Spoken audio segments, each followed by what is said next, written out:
2월 23일 월요일. 진정한 능력. 넷플릭스 드라마 캐셔로가 화제입니다. 극중 캐릭터인 공무원 당상웅은 손에 쥔 현금만큼 힘이 세지는 초능력을 얻지만 능력을 쓸 때마다 돈이 사라집니다. 그는 돈이 아주 많았으면 착하게 살았을 텐데라고 생각하지만 정작 어머니가 평생 모은 3천만 원을 손에 쥔 날, 추락하는 버스를 구하며 진정한 영웅이 됩니다. 이 드라마는 씁쓸한 현실을 담고 있습니다. 극중 빌런은 현대사회에서 초능력보다 더 센 게 뭔 줄 알아? 돈이야 라고 말합니다. 돈이 곧 능력이 되는 세상. 그 안에서 자기 것을 써가며 남을 돕는 것이 얼마나 어려운지를 보여줍니다. 성경은 주는 것이 받는 것보다 복이 있다고 말씀합니다. 진정한 능력은 가진 것에 많고 적음이 아니라 가진 것을 나눌 수 있는 마음에 있습니다. 주인공이 버스를 구한 순간 그가 잃은 것은 돈이었지만 얻은 것은 생명이었고 의미였습니다. 우리에게도 각자의 초능력이 있습니다. 시간, 재능, 물질, 관심이 그것입니다. 그것을 움켜쥐고 있을 때는 무거운 짐이지만 나눌 때 진정한 가치가 됩니다. 하나님께서는 우리가 가진 작은 것이라도 기꺼이 나누기를 원하십니다. 나누는 것, 그것이 진짜 능력입니다. 오늘의 말씀. 주는 것이 받는 것보다 복이 있다. 오늘의 만나. 가진 것을 나누는 일은 쉽지 않습니다. 하지만 그 순간 우리는 하나님의 사랑을 전하는 통로가 됩니다.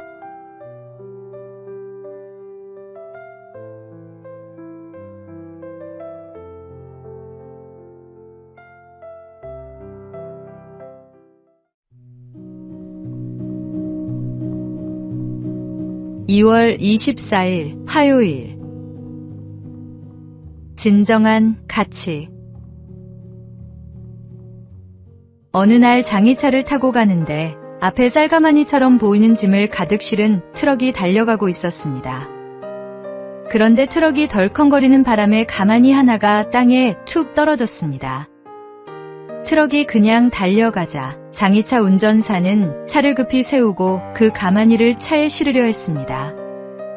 그때 동네 사람들도 몰려 나왔습니다. 운전사는 자신이 먼저 보았으니 자기 것이라 주장했고 동네 사람들은 자기 동네에 떨어진 것이니 자기 것이라며 다투기 시작했습니다. 그때 한 집사님이 가마니를 열어보고 너털웃음을 지으며 말했습니다. 이것은 쌀가마니가 아니고 흙가마니요. 사람들은 에이 하면서 그 흙가마니를 그대로 내버려둔 채 흩어졌습니다. 사람들은 무엇 때문에 싸우는지도 모른 채 열심히 다투며 살아갑니다. 욕심이 눈을 가리면 진정한 가치를 분별하지 못합니다. 선한 마음으로 차근히 노력하면 얻을 수 있는 것을 굳이 싸우며 얻으려는 것은 어리석은 일입니다. 우리는 분별 있는 그리스도인으로서 세상의 헛된 다툼에서 벗어나 진정한 가치를 추구해야 합니다. 주님께서 주시는 지혜로 참된 것과 헛된 것을 구별할 수 있어야 합니다. 오늘의 말씀. 마음이 청결한 자는 복이 있나니 그들이 하나님을 볼 것임이요. 오늘의 만나. 세상의 헛된 욕심에 흔들리지 말고 하나님께서 주시는 지혜로 진정한 가치를 분별하는 삶을 살아가십시오.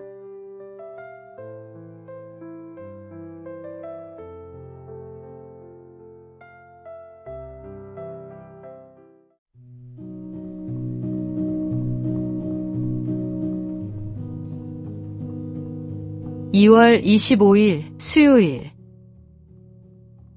사람을 보는 눈. 한 대학병원에 청소 담당 직원이 있었습니다. 그는 매일 새벽 병원 복도를 청소하며 환자들과 인사를 나눴습니다. 어느 날 한 교수가 그에게 물었습니다. 매일 환자들과 대화를 나누시는데 힘들지 않으세요? 그는 웃으며 답했습니다. 저는 환자분들을 환자로만 보지 않아요. 누군가의 부모님이고 자녀이고 친구예요. 그분들의 이야기를 들어주는 것만으로도 위로가 된다면 기쁩니다. 몇 년 후 그 교수는 큰 병에 걸려 입원했습니다. 어느 날 새벽, 청소 직원이 병실 문을 두드렸습니다. 교수님, 괜찮으세요? 오늘은 얼굴이 좀 안 좋아 보이시네요. 교수는 그제야 깨달았습니다.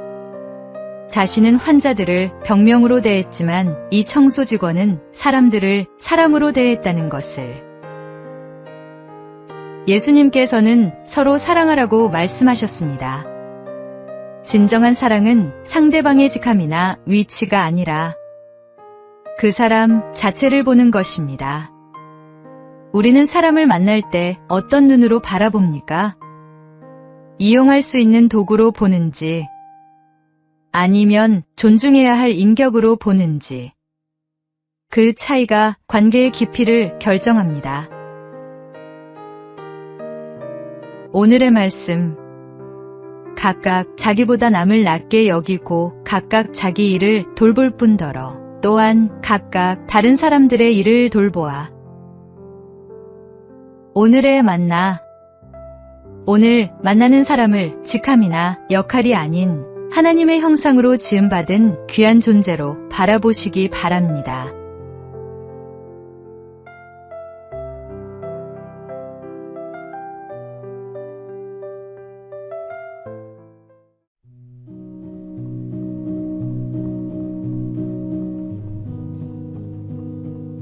(2월 26일) 목요일.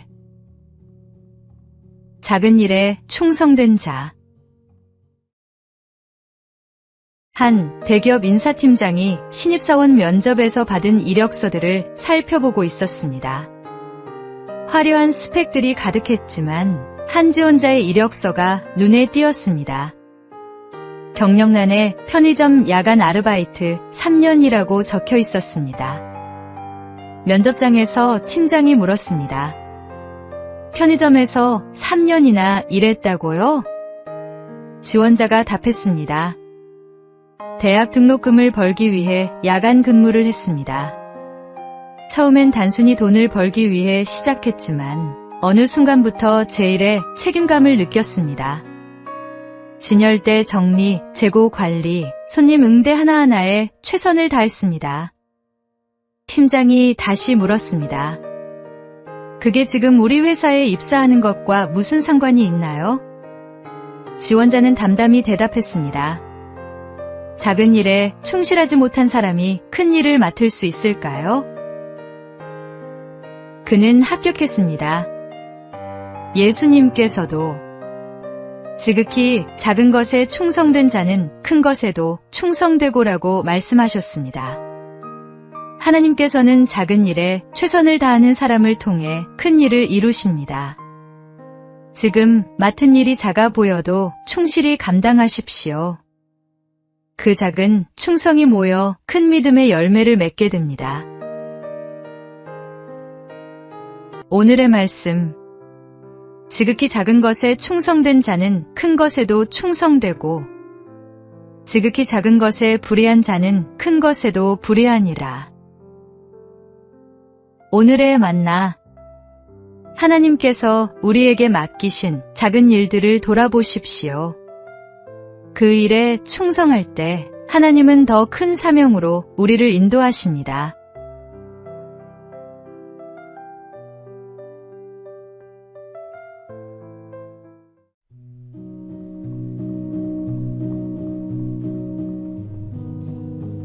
(2월 27일) 금요일.